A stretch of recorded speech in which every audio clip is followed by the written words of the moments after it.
The known universe runs on rules, and those rules can break. I want to take you to 15 places where physics doesn't just bend, it shatters. What you'll see by the end is a cosmos. It's not a stable clockwork, it's not predictable, it's dynamic, it's violent, it's creative, it's where our deepest theories hit a wall. We'll find stars so dense that 1 teaspoon of them would weigh billions of tons, and forces, invisible forces that decide the fate of everything. There are places where time stands still, and there's a pull, a mysterious pull dragging our whole galaxy toward something unseen. This changes your sense of reality. It makes you ask, what's the final boundary? What's the one line nature cannot cross? These frameworks are our foundation, the solid ground we stand on to look up at the sky. Sir Isaac Newton gave us the mathematics of motion and gravity. It explains the apple falling and the moon staying in orbit. It's elegant, predictable. Then, over a century ago, Albert Einstein showed us space and time aren't separate. They're a single fabric, space-time, and gravity isn't a pull. It's the warping of that fabric by mass and energy. His theories of relativity, they govern the very large, the cosmic scale, and they're incredibly accurate. They fix the tiny errors in Newton's clockwork.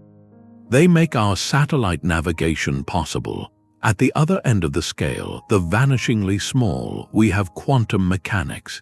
It tells us particles can be in 2 places at once. That they can be connected across vast distances entanglement.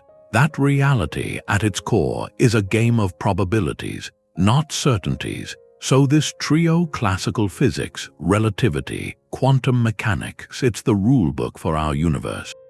It's given us power over our world, from electricity to the internet, but this rulebook has a warning. In very small letters, it says, conditions apply.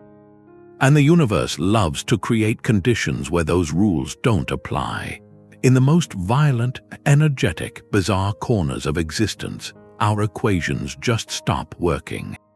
They spit out nonsense, infinities, paradoxes. This isn't a failure of science. It's the signal, the universe pointing to a deeper truth we haven't grasped yet. The greatest discoveries happen at these breaking points, in the struggle to reconcile a star's collapse with a particle's dance. That tension is our engine. It drives us to ask the next question, to look for the next clue, and that clue, that first glaring anomaly, takes us to a place of impossible density, where the fabric of space and time is tied into a knot so tight, not even light can escape. The first one is a neutron star. It's what's left after a giant star dies. A star much bigger than our sun. When it reaches the end, it doesn't just go out, it explodes, a supernova, and after that explosion, what's left behind isn't nothing. It's a core that's collapsed in on itself, crushed down by gravity into a sphere about the size of a city. But inside that tiny space is all the mass of a star. More than our sun, the scale is hard to picture. If you had a sugar cube's worth of neutron star material here on Earth, it would weigh about 1 billion tons. It would just sink through the planet, straight down, like a rock through air, drawn to the center by its own density. That density does strange things. The surface, they think, is a crust, an iron crust, but the atoms are squeezed into a lattice, a crystal structure, harder than diamond. Go deeper, though, and the pressure changes everything. Electrons get forced into atomic nuclei. They merge with protons, and you get a sea of neutrons, neutronium, a form of matter that doesn't exist anywhere else. Some ideas say the very center might be a superfluid, a quantum liquid with no friction. We don't really know. We can't simulate that kind of pressure. And then there's the magnetism. A certain kind of neutron star, called a magnetar, has a magnetic field that's unimaginable, quadrillions of times stronger than Earth's. If one was as far away as the moon, its field would wipe every credit card on the planet. From that distance, it could warp the atoms in your body. The field is so strong it can fracture the star's own iron crust, cause starquakes, and those release huge bursts of gamma rays, flashes you can see across the galaxy. Neutron stars are like ultimate pressure cookers, natural labs for matter under forces we can't recreate. They show us the edge of physics, where our models of nuclear forces just stop working. They make you ask what happens when you crush matter past atoms, past nuclei, into something completely new. The answer is a tombstone, city-sized, spinning faster than a blender, glowing with trapped energy, and still, as extreme as that is, neutron stars are only the start. They're a prelude, a step toward things so violent they swallow light. That crushing force, taken to its extreme, creates a hole in reality, a black hole. The event horizon is the point of no return, a spherical boundary where the escape velocity equals the speed of light. Cross it, and every path leads inward. Nothing comes back out, not a single particle of light. It's a one-way door out of our universe. These form when a massive star collapses at the end of its life, or when two incredibly dense objects merge like neutron stars. Their gravity is so profound it doesn't just pull on things, it warps the fabric of space and time. Picture spacetime as a stretched rubber sheet. A planet makes a gentle dip, a star creates a deeper well, a black hole punches a hole straight through. It creates a gravitational well so steep it becomes a bottomless pit. At the center of that pit is the singularity, a point of mathematically infinite density. All the mass of the star crushed into a volume of zero. Our equations of gravity, Einstein's theory of relativity, they just stop working there. They spit out infinities. Which is physics speak for, we have no idea what happens. It's the ultimate breakdown of our known laws, and yet we know they're real. At the heart of our own Milky Way, 26,000 light-years away, sits Sagittarius, a star. A supermassive black hole, 4 million times the mass of our Sun. It doesn't devour everything, but its immense gravity orchestrates a cosmic dance. It whips stars around at incredible speeds. It influences where new stars can form. It shapes the entire evolution of our galactic home, and we have seen one. The Event Horizon Telescope Collaboration, a planet-sized network of radio telescopes, it gave us the first image of a black hole's shadow in the galaxy Messier 87. That iconic orange ring of light, that's not the event horizon itself. It's the photon sphere, the point where light is bent into a perfect circle around the abyss. The dark center is the shadow of the event horizon, a visual confirmation of predictions made a century ago. It's a triumph, but it also deepens the mystery.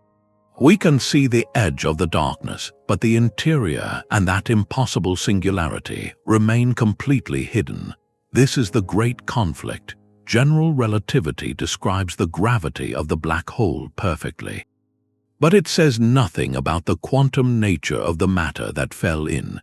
Quantum mechanics describes the particles, but it cannot handle such extreme gravity. Uniting them here at the singularity is perhaps the greatest challenge in all of physics. A black hole isn't an end, it's a gateway, a tier in the cosmic rulebook, pointing towards something even stranger. And if we look closely at that darkness, we might find it isn't completely black after all. The neutron star has a cousin, a version that takes one aspect of its power and pushes it past any normal limit. That's the magnetar.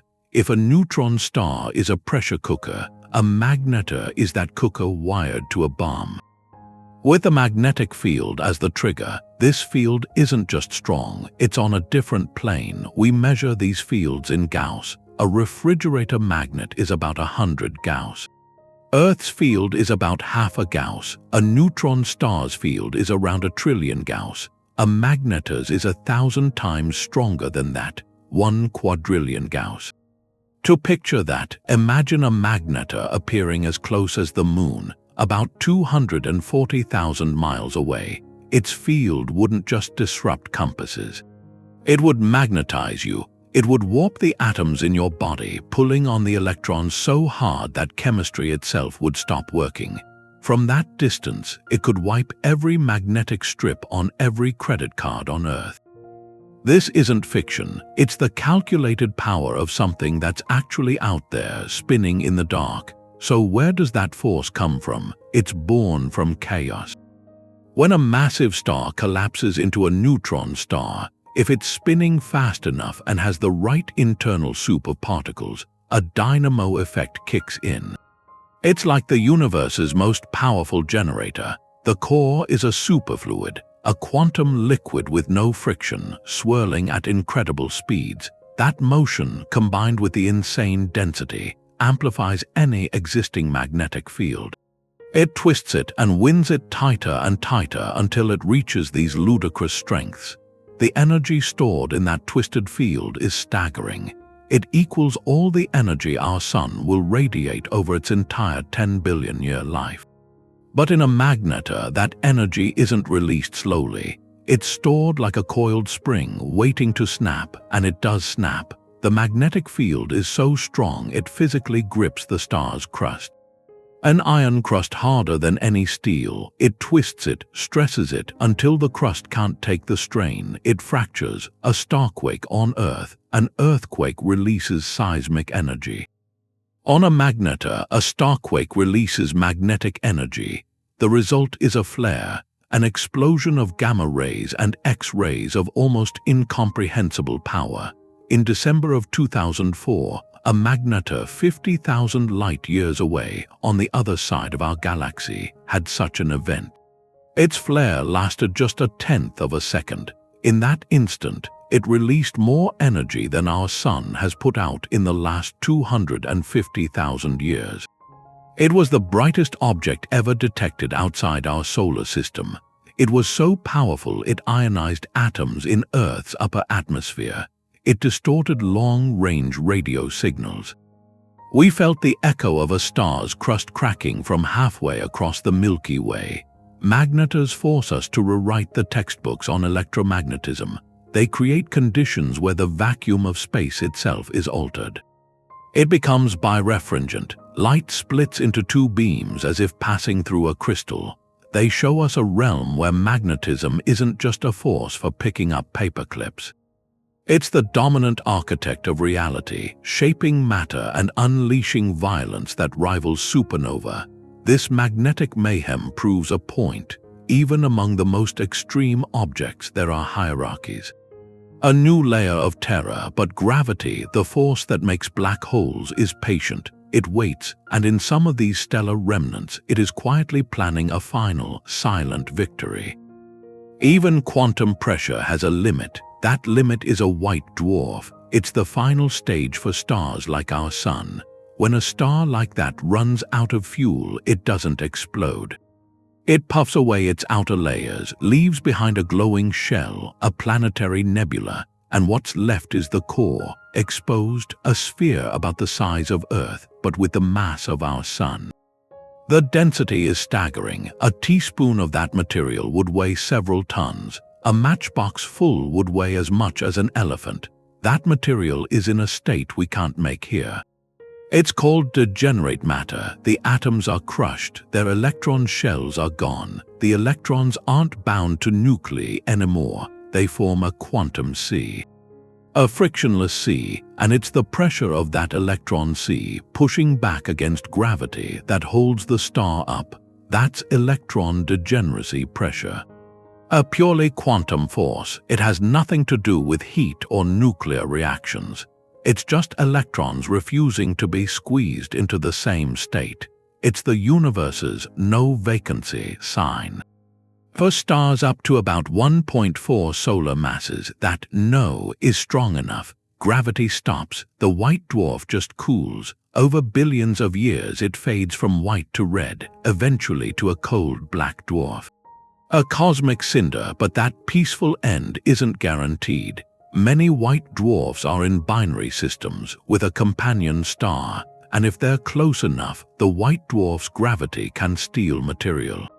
Hydrogen and helium from its neighbor, that gas spirals down, accumulates on the surface. For a while it's steady, but if too much piles on, or if it piles on too fast, the pressure and temperature at the base can ignite fusion. Runaway fusion. In a fraction of a second, the whole white dwarf is consumed. A Type 1, a supernova, an explosion so brilliant and so standardized in brightness that astronomers use them as mile markers. They're the standard candles that showed us the universe's expansion is accelerating. So from these quiet embers, we measure the fate of everything, and the white dwarf itself is a world of bizarre physics. As it cools over eons, the carbon and oxygen in its core, under that immense pressure, can crystallize. It solidifies into a lattice, a planet-sized diamond forming slowly in the dark. The first white dwarf ever found, Sirius B, the faint companion to the dog star, gave us some of the earliest proof for Einstein's general relativity and the quantum nature of matter. Its intense gravity reddens the light escaping its surface, an effect predicted by relativity and clearly observed. So here, in this Earth-sized sphere, is a perfect laboratory, where quantum rules triumph over gravity, creating stable, incredibly dense stellar fossils. But that 1.4 solar mass limit, the Chandra X-ray limit, is the key. Cross that threshold and even the pressure of degenerate electrons is overwhelmed. Gravity wins, and when it does, it doesn't make a white dwarf. It makes something that makes a magnetar look tame. It forges an object where matter is crushed past atoms, past nuclei, into a form so alien it begins to question reality itself. A dead star ticking. That rhythm is one of the most precise signals we know. It's a neutron star spinning, a fraction of light speed. Its magnetic field is so intense, it channels radiation into these narrow beams from the poles. Like a cosmic lighthouse, and if that beam happens to sweep across Earth, we see a flash, a pulse. The regularity is staggering, hundreds of times per second for some. A consistency that rivals our best atomic clocks. That precision, it's not just a curiosity, it's a tool. You monitor the exact timing of pulses from an array of pulsars across the galaxy. And you've built a gravitational wave detector the size of the Milky Way. Tiny delays in the arrival of those pulses, rhythmic delays, they can signal the passage of a gravitational wave. A ripple in spacetime itself, stretching and squeezing the paths the radio signals take. It was through that meticulous timing that the first indirect evidence for gravitational waves was found. A Nobel Prize discovery. The most famous of these cosmic timekeepers is at the heart of the Crab Nebula, the Crab Pulsar. It's the collapsed core of a star whose violent death was witnessed, recorded by astronomers in China and the Middle East. In the year 1054, today it spins 30 times every second, and with each rotation, it blasts out a torrent of particles and radiation. That illuminates the entire nebula around it. It powers that beautiful, chaotic cloud we see. The energy for that spin comes from the star's collapse. A star that was once millions of miles across is now a city, spinning faster and faster as it shrinks, conserving its angular momentum like a figure skater pulling in her arms. But that spin isn't eternal. The pulsar is a dynamo. The energy it beams out into space is energy lost from its rotation. Over centuries, over millennia, it will gradually slow down. And by measuring that slowdown, we can test the very limits of our theories: gravity, electromagnetism. These lighthouses also act as probes. Their beams travel thousands of light years to reach us, passing through the thin gas and dust between the stars. By studying how different frequencies of light are delayed or scattered, we can map the invisible structure of our galaxy. So a single pulsar is a clock. A physics lab, a navigational beacon, all in one, they represent an astonishing order, a predictable heartbeat emerging from a stellar explosion, but that very order hints at a deeper chaos. Because a pulsar's perfect rhythm is a temporary state, a brief moment of balance before gravity finds a way to upset it completely, often in the company of another dense remnant. That rhythmic ticking is just a local thing. It's a heartbeat in our own neighborhood. To find the real titans of light, you have to look way back when the universe was young and hot and chaotic. And there, blazing with the light of 1 trillion suns, are quasars. The name is a leftover from how they were found, quasi-stellar radio source. They looked like faint stars in early telescopes. But their spectra told a different story, a story of impossible speed and distance. Their light was stretched, redshifted by the expansion of the universe. The numbers were staggering. Some quasars are so far that their light has been traveling for over 12 billion years. We see them not as they are, but as they were, when the cosmos was just a fraction of its current age. And yet, from that distance, they shine with ferocious intensity, outshining every star in their galaxy combined. The engine for this is terrifying and familiar. At the center of a quasar, a supermassive black hole, millions to billions of times the mass of our Sun. And it's not dormant, it's feasting. A vast disk of gas and dust and shredded stars spirals inward, drawn by that bottomless gravity. As this material swirls in the accretion disk, friction heats it to millions of degrees. It glows white-hot, emitting torrents of energy across the whole spectrum, from radio waves to X-rays. The conversion of gravitational energy to radiation here is almost 40 times more efficient than nuclear fusion in a star. It's the most powerful continuous energy source we know, but a quasar is more than a bright disk. Often it fires jets, twin beams of magnetized plasma, shot out from the poles at nearly light speed. These jets can stretch for hundreds of thousands of light years, far beyond their home galaxy. They're cosmic blowtorches, carving through intergalactic space, influencing new stars and shaping entire galactic clusters. We use quasars as lighthouses. Their brilliant, pure light travels across the cosmos. On its long journey to us, it passes through clouds of gas and faint galaxies.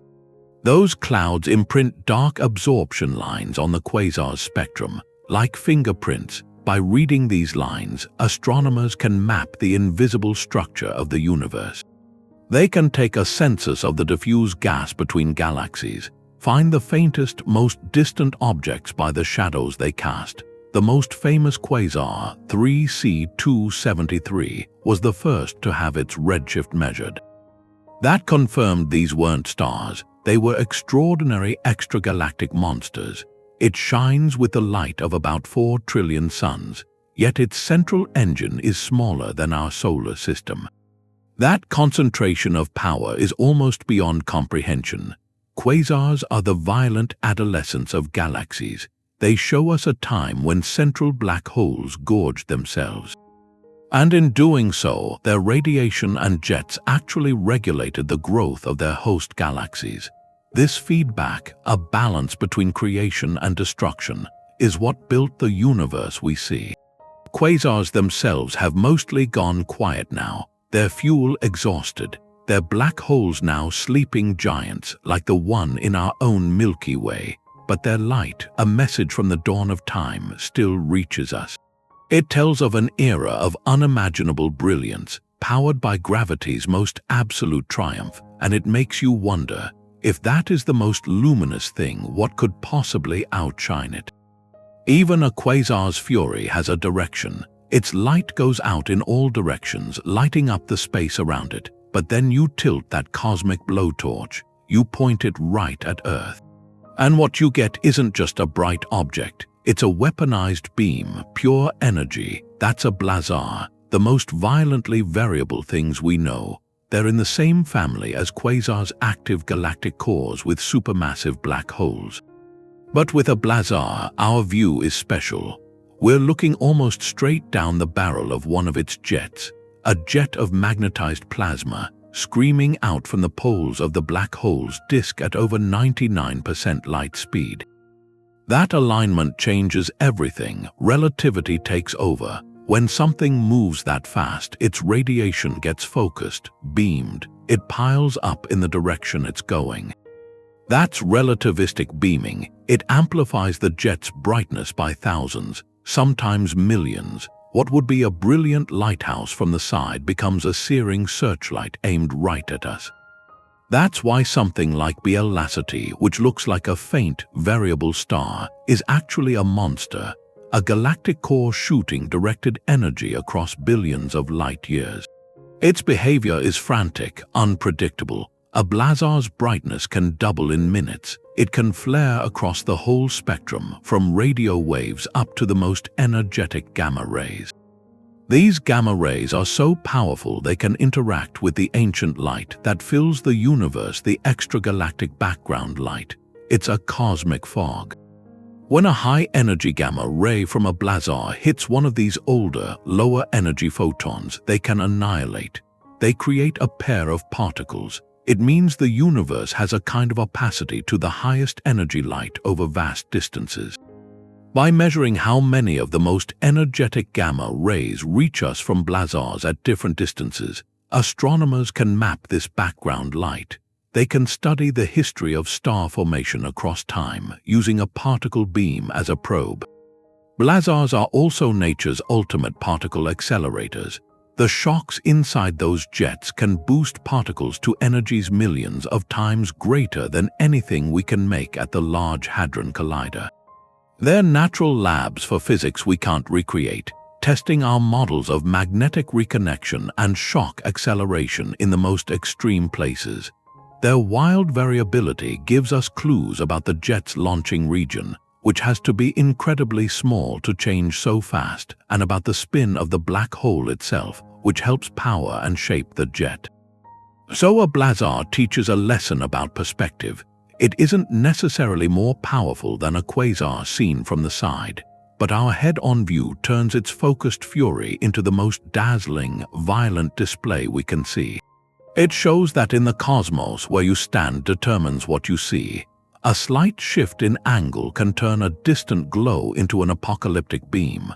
This idea that geometry creates reality leads to an even stranger possibility.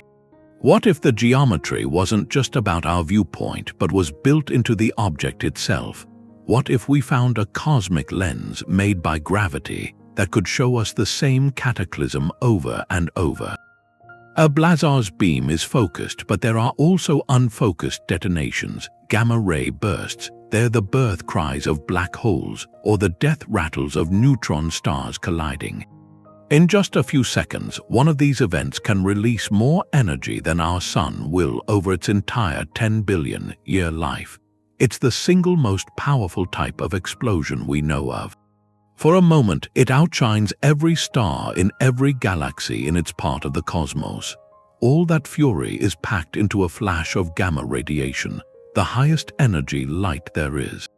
The first ones were detected by accident. Military satellites in the 1960s, watching for nuclear tests, picked up bursts of gamma rays coming from deep space, not from Earth. It took decades to understand we were seeing cosmic bombs going off at the edge of the observable universe. There are two main kinds, telling two different stories. The long-duration bursts lasting more than 2 seconds are thought to be hypernovae. A star dozens of times more massive than our sun reaches its end. Its core collapses directly into a black hole, but the story doesn't end there. As the star's outer layers rain down, some of that material gets funneled by magnetic fields into twin jets that punch out through the stellar corpse nearly at the speed of light. If one of those jets is pointed at us, we see the gamma ray burst. As it blasts through the star's own outer layers, it's a stellar death broadcast by its own funeral pyre. The short-duration bursts, lasting less than 2 seconds, have an even more violent cause.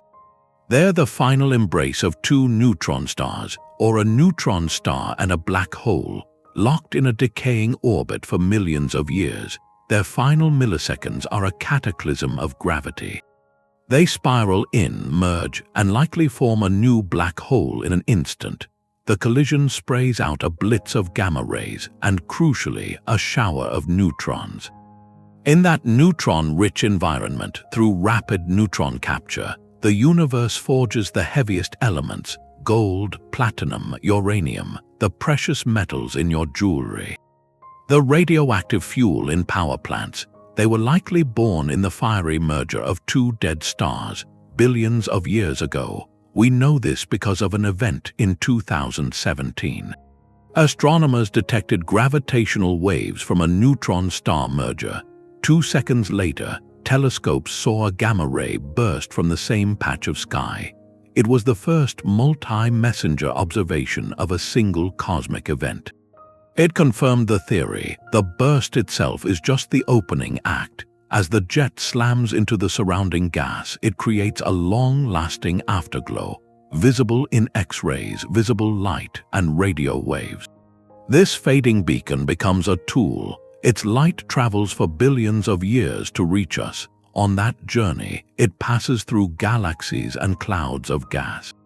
By studying how the afterglow's spectrum is absorbed, we can take a chemical census of the entire cosmic web between us and the burst. We can measure the expansion rate of the universe in a new way. The sheer power of these events forces us to rethink physics. How can a jet be so efficient, converting gravitational energy into radiation like that? How do particles get accelerated to such insane energies in mere seconds?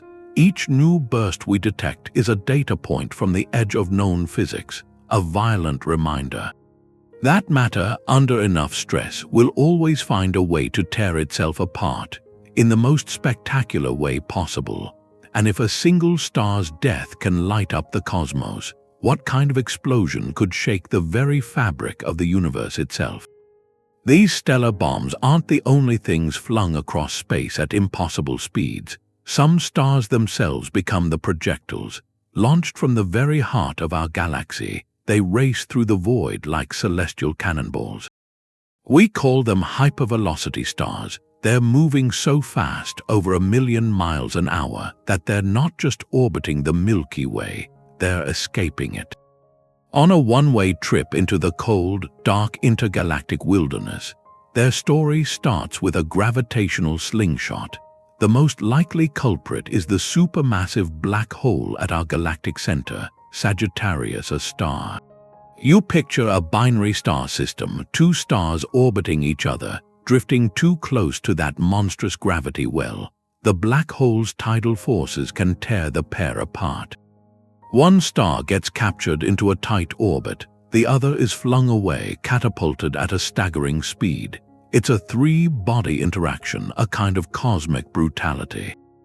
There's another way, through dynamic encounters in incredibly dense star clusters. Gravitational kicks between stars there can also launch a runaway. One of the most famous examples is a star known as US 708.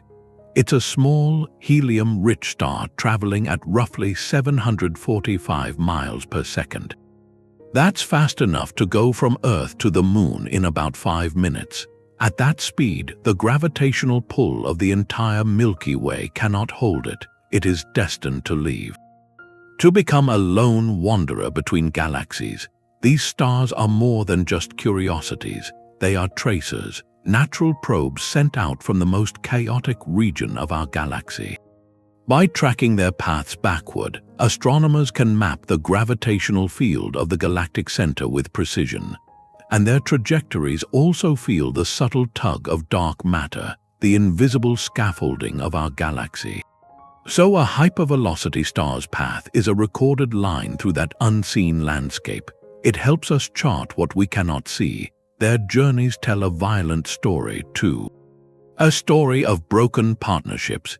They are the survivors of stellar systems ripped apart. Studying their composition gives us the chemical fingerprint of stars born in the galactic core, a region normally obscured by dust. It's like finding a piece of shrapnel from a distant explosion, and learning about the bomb that created it. This stellar diaspora shows that extremes aren't just about size or density. They're about motion. A single sun born in the crowded galactic downtown can be given a kick so violent it is exiled forever. It becomes a testament to the chaotic forces that shape even the most seemingly stable systems. And it makes you wonder what other structures, even larger than our galaxy, might be capable of such cosmic eviction notices. Some worlds don't have a sun. They're just born in darkness or thrown into it, rogue planets, worlds with no star. They're not part of any solar system, they just drift through the cold emptiness between stars. Their origins are stories of cosmic violence or quiet solitude. Some get ejected from young, chaotic solar systems' gravitational encounters with giant planets, flinging them out like stones from a sling. Others might form on their own directly from the collapse of small, isolated clouds of gas and dust. They're the true nomads of the galaxy, and there could be billions of them. Outnumbering stars by a lot, think about the environment on a world like that: perpetual night, a sky with no sun, just the distant, fixed points of the galaxy's stars. Surface temperatures dropping toward absolute zero, the coldest possible temperature. A deep, unbroken freeze that would make Pluto's ice feel warm, but that's not necessarily the end. A rogue planet with a thick hydrogen atmosphere could trap residual heat from its formation for billions of years. More interesting, a rocky or icy rogue with a radioactive core like Earth's could maintain a subsurface ocean. Liquid water, heated from within by geothermal energy, insulated from the cosmic cold by a thick crust of ice. It becomes a world turned inside out. The habitable zone isn't around a star, it's a shell of liquid locked deep under a frozen surface. Finding these dark wanderers is a huge challenge. They emit almost no light of their own. Our main method is gravitational microlensing. If a rogue planet passes almost directly between us and a distant background star, its gravity acts as a tiny lens. It warps and magnifies the star's light for a short time, hours or days. That star will seem to brighten in a very specific, symmetric pattern before fading back to normal. It's a fleeting signature, a single blink in the data that tells us something massive and dark just passed by. Each detection is a statistical triumph. A glimpse of a ghost. These discoveries are changing the rules of planetary formation. They suggest ejection isn't a rare catastrophe, but a common process in the turbulent youth of star systems. For every stable system like ours, there may be countless worlds expelled into the void. The sheer number of rogue planets implies young planetary systems are chaotic places. Gravitational games of pinball deciding the fate of newborn worlds. It forces a question in astrobiology. Could life exist on such a lonely world? If the answer is yes, it breaks our star-centered view of habitability. Life wouldn't need the light of a sun, only a persistent source of chemical or thermal energy and a stable liquid medium. The canvas for life expands from a narrow band around stars to the entire galaxy. These dark, frozen orbs become potential arcs, carrying the possibility of biology through the interstellar desert, completely independent of a star. They represent the ultimate test of life's tenacity, pushing the concept of a home to its absolute limit.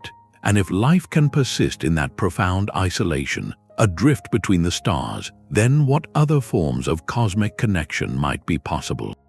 On scales so vast they defy our very perception of distance. All that motion, the stars and the rogue planets, they're just what we can see. The real structure is something else. Dark matter halos, these huge, invisible spheres that wrap around every galaxy. They weigh more than everything visible put together, but they're completely dark.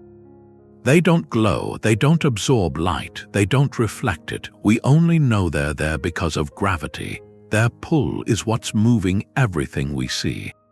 Take a spiral galaxy like ours. By the laws of gravity, stars on the outer edge should orbit slower. like planets do in our solar system, but that's not what happens. Stars far out orbit at almost the same speed as the inner ones. The only thing that makes sense is a huge amount of invisible mass that stretches way past the galaxy's light. A spherical halo of dark matter. Its gravity holds those fast outer stars in, keeps the whole thing from spinning apart. You see this same signal in galaxy clusters. The galaxies inside are moving so fast that the gravity from all their stars and gas can't possibly hold them together. There has to be an enormous amount of unseen mass acting as glue. That missing mass is the dark matter halo. So what is it? We don't know. The main idea is a new kind of particle, one that doesn't interact with light or with ordinary matter electromagnetically. It only feels gravity, maybe the weak force. That's why it passes right through the Earth, through us without a trace. Billions could be going through you every second and you'd never notice. To try and catch one, scientists built incredibly sensitive detectors, deep underground in mines under mountains, sheltered from cosmic rays. They're waiting for that rare moment when a dark matter particle might bump into an atomic nucleus in the detector. So far, nothing. Silence. The particles stay elusive. Cosmological simulations show these halos aren't smooth. They have complex structure. Smaller subhalos orbit inside the larger one. They're like cosmic fossils, remnants of smaller galaxies swallowed long ago. They trace the violent merger history. Even the density profile of a halo, how the mass is spread from the center out, it's a crucial test. It challenges our ideas about particle physics and how the cosmos evolved. This mystery breaks the standard model wide open. That model explains the particles we know, the quarks and electrons, the forces that build our world. But it has no candidate for dark matter. Its existence forces new physics, theories like supersymmetry, which predicts a whole shadow family of particles. Or ideas about extra dimensions. The search to identify it is the greatest detective story in modern science. It's the hunt for the hidden substance that shaped the universe. That drew ordinary matter together to form the first galaxies. That provided the gravitational wells where stars could ignite. Everything luminous we've ever seen, from neutron stars to quasars, exists inside this vast, invisible framework. Its ghostly grip is the ultimate background force, and if something can be that massive yet that invisible, it makes you wonder about the opposite, a force not of attraction but of repulsion. Something even more pervasive, even more mysterious, woven into empty space itself. Dark matter had this immense pull. It sculpted the cosmos, but now a stranger force is in charge. Dark energy, it's not a clump of mass, it's a property of empty space itself, a kind of anti-gravity. It's making the universe expand faster. That discovery broke a fundamental expectation. For most of the 20th century, we thought the expansion from the Big Bang was slowing down. The collective gravity of all the galaxies, all the dark matter, was supposed to be pulling on everything, putting on the brakes. Then, in the late 90s, two teams of astronomers saw something. They were looking at a specific kind of exploding star, a Type 1, a supernova, in galaxies billions of light years away. These supernovae are standard candles. You know how bright they are, so you can figure out their distance. And by measuring how much their light is stretched the redshift, you can tell how fast the universe was expanding back when that light was emitted. The data showed something. The most distant supernovae were fainter than they should have been. That meant they were farther away. The expansion wasn't slowing down. It was speeding up. Some mysterious repulsive force fighting gravity had taken over about 5 billion years ago. That force is dark energy. It makes up about 68% of everything in the cosmos. It's the dominant thing, but what is it? The main idea is the cosmological constant, a term Einstein put into his equations for general relativity. He wanted a static universe. He later called it his greatest blunder. It represents a constant energy density in the vacuum of space. Empty space, according to quantum theory, isn't really empty. It's a seething foam, virtual particles popping in and out of existence. That vacuum energy could give a constant, gentle push. The problem is scale. When physicists calculate the expected strength from quantum theory, the number is off by a factor of 10 to the power of 120. It's the worst prediction in science. A sign something big is missing. The other possibility is that dark energy is dynamic, a field that changes over time called quintessence. That would mean the repulsive force could evolve. It could change the ultimate fate of everything. That fate depends on one property, the equation of state, how its pressure relates to its energy density. If dark energy is exactly the cosmological constant, its strength stays steady. The universe expands forever. Galaxies fly apart until each one is an isolated island in a cold, dark, thinning void. A heat death, but if dark energy's strength increases over time, a different future happens. The Big Rip. In that future, the accelerating expansion doesn't just separate galaxies. It overwhelms all forces. First, galaxy clusters are torn apart, then individual galaxies, then solar systems. Stars and planets are ripped to shreds. And finally, atoms and nuclei are pulled apart. The fabric of spacetime itself is torn. We don't know which path we're on. Missions like the Euclid telescope are mapping the cosmos now. By observing billions of galaxies, measuring their shapes across 10 billion years, Euclid will trace the imprint of dark energy. It will measure how the large-scale structure formed and how the expansion rate has changed.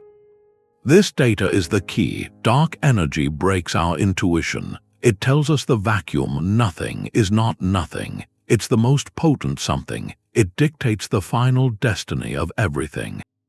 From the mightiest quasar to the smallest atom, and it remains maybe the most profound mystery in physics, a reminder, the universe isn't just stranger than we imagine. It's stranger than we can imagine, and as we push to these limits, we have to ask if there's a final boundary, a place where the concept of physics itself stops having meaning. Spacetime might not be perfectly smooth. In the very early universe, right after the Big Bang, everything was incredibly hot. And as it expanded and cooled, the fundamental forces separated from each other. That transition, it's like water freezing into ice, and when water freezes, it doesn't always freeze perfectly. You get cracks, fissures. In the universe as it cooled, similar imperfections could have formed. Permanent ones etched into reality itself. These would be cosmic strings. They're not made of matter. They're flaws, defects in the fabric of spacetime. One-dimensional defects, infinitely long but thinner than a proton, and yet they'd have an immense mass. A single inch of cosmic string could weigh more than Mount Everest. They're theoretical scars from the universe's most violent early moments. If they're real, they'd stretch across the cosmos, an invisible web, a web of cracks. And their huge mass would warp the spacetime around them. Light from a distant galaxy passing near one would bend. It could create a specific signature. You'd see double images of the same galaxy, perfectly aligned with no distortion. That's a gravitational lensing effect, but it's different from a black hole or a galaxy cluster. This would be a straight line, a razor-thin line of warped light. They might also vibrate, and if they vibrate, they'd send out ripples in spacetime. Gravitational waves with a distinct low hum from the dawn of time. Their formation could have left imprints on the oldest light we see, the cosmic microwave background. Subtle temperature variations in specific patterns, so hunting for them is a hunt for the universe's infancy. Finding one would be direct evidence of a phase transition, when forces like electromagnetism and the weak force were unified as one superforce. It would be a fossil from an energy regime we can never recreate, a clue to the grand unification of physics. Their existence challenges our ideas about symmetry breaking. And about the topology of the quantum fields that underpin everything, the implications are profound. Some models suggest these immense, moving strings could have acted as seeds. Their gravitational pull gathering the first clouds of hydrogen, forming the earliest galaxies, and there's something even stranger. The extreme warping of spacetime around a cosmic string could, in theory, create closed time-like curves. Paths that loop back on themselves, which raises a wild possibility that a cosmic string could be a natural time machine, bending the rules of causality. In ways that make physicists uneasy, they remain speculative, a beautiful idea at the edge of known physics. They make you consider that reality itself might be textured, with ancient cracks in its foundation, holding secrets about how everything began. Neutron stars might not be the final step. There's a theoretical stage beyond that, where the neutrons themselves can't hold. They dissolve under the pressure. That's the realm of exotic stars, quark stars, preon stars, matter compressed past atomic nuclei. Past protons and neutrons, down to the most fundamental building blocks. In a neutron star, the pressure is immense, but neutrons stay as distinct particles. Quantum degeneracy pressure holds them apart, but add a bit more mass, cross a threshold, and gravity might win again. It could crush those neutrons until their boundaries dissolve. Protons and neutrons aren't fundamental. They're made of quarks held by the strong nuclear force. In this extreme environment, that force might be overcome. The neutrons would melt into a soup of free quarks, a quark-gluon plasma, but cold and stable, not the hot, fleeting version from colliders. This would be a quark star. A single, city-sized droplet of quark matter, even denser than a neutron star. So dense a single teaspoon could weigh tens of billions of tons. The core might contain something called strange matter. Ordinary nuclear matter is up and down quarks, but under these pressures it might become favorable for some quarks to transform into the heavier, strange quark. This strange matter, a stable mix of up, down, and strange, could be the true ground state of matter, more stable than the atoms in our world. That idea leads to a startling possibility. If a chunk of this strange matter, a strangelet, contacted ordinary atomic matter, it could catalyze a conversion, turning everything it touches into more strange matter. A catastrophic chain reaction. It's a theoretical doomsday scenario, though most physicists think it's extraordinarily unlikely. The conditions to create and maintain stable strange matter are so specific, so extreme, they likely only exist, if at all, in the hearts of these exotic stars. The search is a hunt for anomalies. Astronomers look at pulsars that spin too slowly or too fast for a standard neutron star. They examine unexplained X-ray sources with emission patterns that don't quite fit. A quark star would have different properties, a slightly smaller size for the same mass, a different cooling rate, a distinct seismic signature from a starquake. Finding one would be a direct window into quantum chromodynamics, the theory of the strong force under conditions we can never replicate on Earth. It would test the standard model of particle physics at its absolute limits. These exotic stars are the ultimate frontier of dense matter physics. They show the cosmos doesn't just push the boundaries of scale from galactic to stellar. It pushes the boundaries of substance itself. It asks what matter truly is when stripped of all its familiar structure. The journey inward from a star to a city, from a city to a mountain, from a mountain to a single drop of primordial soup reveals a connection. The laws that govern the unfathomably large are written in the language of the vanishingly small.